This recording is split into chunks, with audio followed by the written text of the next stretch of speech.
ඉඩෝරයක් නොතිබුණා නම් වස්සානේදී වැටෙන වැහි බිඳුවල වටිනකමක් හැමෝටම නොතේරෙන්න තිබෙනවා. ඔයාට ජීවිතේ සමහර දේවල් ලස්සනට පේන්නෙම ඔයා හරි අමාරු ඉඩෝරයක් පහු කරගෙන ඔතනට ආපු නිසා.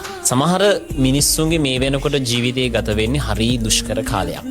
හැබැයි අනාගතයේදී ඔය දුෂ්කර කාලේ නිසාම ඔයාට ජීවිතේ ලැබෙන දේවල් හරි ලස්සනට හරි සුන්දර විදිහට පේන්න ගන්න. අපි හැමෝටම පුතේ අමාරු කාලයක් තියෙනවා. කාටද ජීවිතේ අමාරු නැත්තේ? කාටද මුළු ජීවිත කාලේ හැමදාම සතුටින් කිසි ප්‍රශ්නයක් නැතුව ඉන්න පුළුවන්? හැබැයි ඔයා අද ඔය ගත කරන ඉඩෝරිය නිසාම වස්සාන කාලේ අත ළඟ එන්න බව ඔයාටම දැනෙන්න ගන්නවා.